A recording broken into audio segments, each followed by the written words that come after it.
মখতে বাহিৰত কাম কৰিব গৈছিলে ঘৰত কটা মানুহ তেওঁ আছিলে কলৈ গৈছিলে তেওঁ তেওঁৰ কেৰালালৈ গৈছিলে লগত কেইজন গৈছিলে লগত আৰু ওচৰৰ মানুহ এজন গৈছিলে দুজন আৰু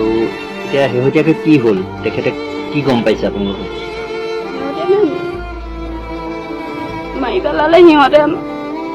অতিকৈ দুখৰ খবৰ অসমবাসী ৰাইজ বহিৰাজ্যত কাম কৰিব গৈ অসমৰ এজন যুৱকৰ মৃত্যু হৈছে বুলি ইতিমধ্যে জানিব পৰা গৈছে তামিলনাডুৰ চেলম জংচনত ধেমাজি জিলাৰ নীলাপুৰ গাঁৱৰ মুনীন দত্তৰ মৃতদেহ উদ্ধাৰ হৈছে বুলি ইতিমধ্যে জানিব পৰা গৈছে আচলতে ঘটনাটোৰ সন্দৰ্ভত জানিবলৈ আপোনালোকে মূৰৰ পৰা শেষলৈকে ভিডিঅ'টো চাওক তেতিয়া আপোনালোকে ঘটনাটো আচলতে কেতিয়া সংঘটিত হ'ল এইটো যে জানিবলৈ মহাত্মা বল ইউটিউব চেনেলটো মূৰৰ পৰা শেষলৈকে চাওক তেতিয়া আপোনালোকে সকলো কথা গম পাব গতিকে অলপ পলম নকৰাকৈ ভিডিঅ'টো আৰম্ভ কৰোঁ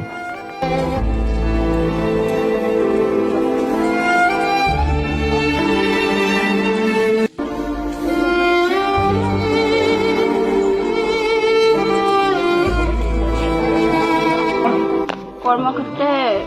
বাহিৰত কাম কৰিব গৈছিলে ঘৰত কটা মানুহ তেওঁ আছিলে কলৈ গৈছিলে তেওঁ তেওঁৰ কেৰালালৈ গৈছিলে লগত কেইজন গৈছিলে লগত আৰু ওচৰৰ মানুহ এজন গৈছিলে দুজন আৰু এতিয়া শেহতীয়াকৈ কি হ'ল তেখেতে কি গম পাইছে আপোনালোকে সিহঁতে মাৰি পেলালে সিহঁতে কোনে কোনে মাৰিলে বুলি কৈছে গম পাইছে নাজানো ট্ৰেইনৰ ভিতৰত মোলৈ ফোন আহিছিলে যে মোৰ মানুহে খেদি ফুৰিছে মোক মাৰি পেলাব আধা ঘণ্টা সময় আছে তথাপি কোনো নাহিবি ওচৰৰ গৰু বেপাৰী এজন আহিছিলে গৰু বেপাৰীজনে মোক খেদিলে সেইকাৰণে ঘৰৰ মানুহ কোনো নাহিবি বুলি কৈছে তাৰপৰা লাষ্ট মই ফোনটো কৰোঁতে মানে মানুহজনে কৈছে মোলৈ বৰকৈ ফোন কৰি নাথাকিবি মোৰ পইচা উলিয়াবলৈ আছে ফোনটো ছুইচ অফ হ'ব বুলি কৈছে তাৰপৰা 5 মিনিটৰ পাছত আকৌ ফোন মাৰিছোঁ তেতিয়া মোবাইলটো ছুইচ অফ হৈছে এইটো মঙলবাৰ দিনৰ ঘটনা 11 তাৰিখৰ হয় আৰু লগৰজনৰ কি হৈ আছে লগৰজনৰ একো গমেই পোৱা নাই মোবাইলটো কেৰেলাত ওলাইছে বুলি গম পাইছোঁ শুনি আছোঁ কিন্তু মানুহজনৰ এতিয়ালৈকে একো পোৱা নাই তেওঁ আপোনাক ক'লে কিবা কেনেকৈ কি হ'ল বুলি কৈছে কওকচোন ট্ৰেইনৰ ভিতৰত মানুহ এগৰাকী ওপৰত বহি আছিলে তলত মানুহজনে বেগৰ চেণ্ডাল ভাল হয়তো মানে সলাইছিলে চাগে যাওঁতে স্পৰ্টিং পিন্ধি গৈছিলে চাৰ্ট পিন্ধি আছে বাৰু চাৰ্ট তাত সলাব চাগে চাগে বেগৰ চেণ্ডাল বেয়া হ'ল ভাল কৰি আছিলে তেতিয়াই মানে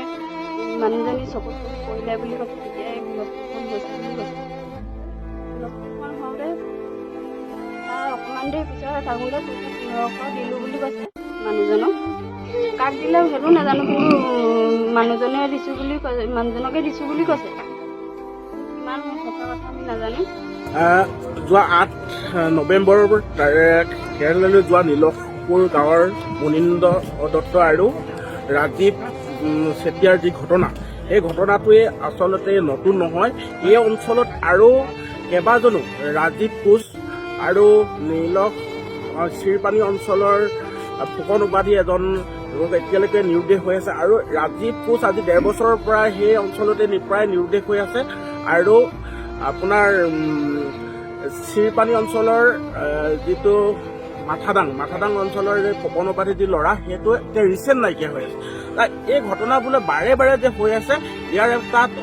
সুস্পষ্ট এটা তদন্ত হ'ব লাগে আৰু দোষীক ইয়াৰ ওপৰত দৃষ্টান্তমূলক শাস্তি ব্যৱস্থা কৰিব লাগে কি ভাবিছে কি জানে যে আমাৰ সন্দেহ হয় যে বহু ল'ৰাৰ লগত আমি কথা বতৰা পাতোতে গম পাইছো যে সেই অঞ্চলত এনেকুৱা ধৰণৰ ঘটনা সঘনাই হ'ব ধৰিছে যে সেই অঞ্চলত যিসকলৰ এই মাৰ্ডাৰবিলাক হৈছে তেওঁলোকে মানৱ দেহ ব্যৱসায়ৰ লগত জড়িত হৈ আছে নেকি মানুহৰ কিন্তু সন্দেহ উপজিছে